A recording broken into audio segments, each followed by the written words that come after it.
Sangat-sangat menarik. Assalamualaikum. Sebagai beginner untuk start menghafal, surah mana yang Ustaz highly recommend untuk mulakan sebagai penjentik semangat untuk kita istiqamah. Soalan ini sebenarnya bertanya tentang kalau saya dah menghafal surah Tabat Yada, Qul Huwallahu Wadduha, surah yang pendek-pendek semua kita dah hafal. Dan sekarang ni kita nak go to next level. Saya nak hafal surah-surah yang banyak fadilat, yang selalu orang baca. Surah Kahfi, surah apa lagi, Luqman, surah Yasin, surah Sajadah, Al-Mulk dan sebagainya. Antara banyak-banyak surah yang familiar, yang banyak fadilat tersebut, surah mana yang saya nak start dulu? Itu soalan dia, tuan-tuan dan puan. Saya cadangkan, kalau anda nak start dulu, surah yang panjang sikit ni, anda start dengan surah apa? Surah Al-Mulk.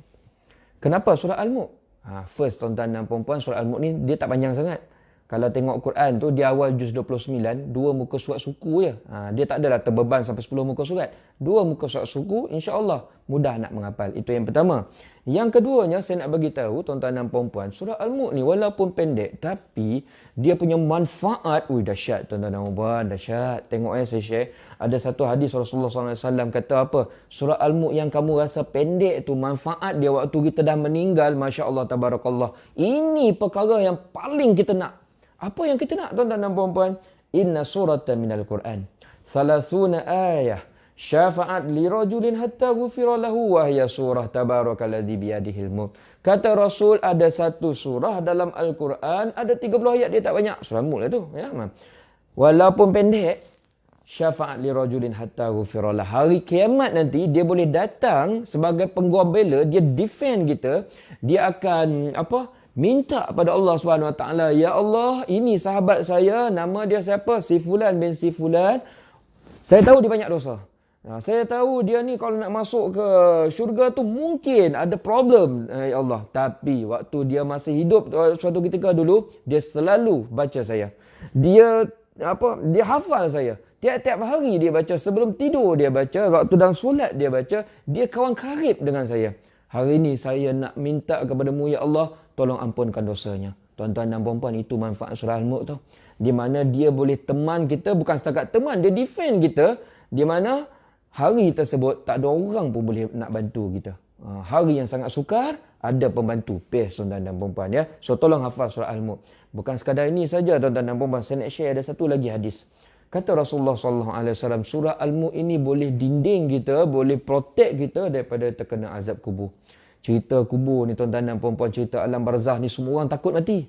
Sebab apa semua orang takut mati? Sebabnya tu, kita tak tahu lagi nasib kita di alam kubur tu, elok ke ataupun kena bantai.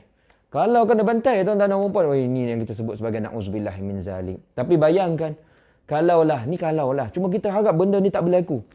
Kita ni susah sikit nak menjawab soalan-soalan malaikat tu. Dan malaikat pun marah kat kita. Dan dia nak apa-apakan kita. Kita harap tuan-tuan dan puan pada waktu tersebut adalah at least somebody yang boleh defend kita. Nak ke tidak benda tu, tuan-tuan dan puan? Ya, saya nak, tuan-tuan dan puan. Benda ni benda paling mahal, betul tak? Ada orang nak kacau kita ataupun ada malaikat nak ganggu kita, tiba-tiba pum, dia halang. Oh, best. Nama dia apa? Surah Al-Mulk.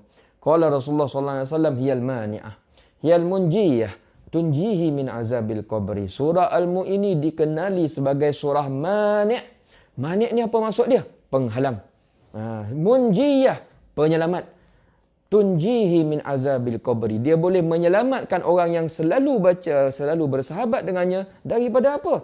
Tuh terang Rasul cakap, daripada azab kubur. Tuan-tuan dan puan-puan, ya, ini berita dalam keadaan future tense. Tapi benda ni diberitahu kepada kita sekarang present tense. Agar kita yang berada dalam keadaan present tense ini boleh buat preparation, hafal, baca banyak-banyak surah Al-Mulk dan hafal surah ini supaya nanti kita punya future tak ada masalah, tuan-tuan dan puan-puan. Future kita apa? Kita ada 2 lagi alam yang kita akan lalui, ya, iaitu alam barzah, alam kubur, dan satu lagi alam akhirat. Surah Al-Mulk sangat pendek, dua-dua dia boleh bagi manfaat. Terpulang pada kita sekarang, saya sampaikan jawapan kepada anda. Semoga anda, ya, sama-sama kita dapat masukkan surah ini dalam ingatan kita, dalam kehidupan kita, insya-Allah.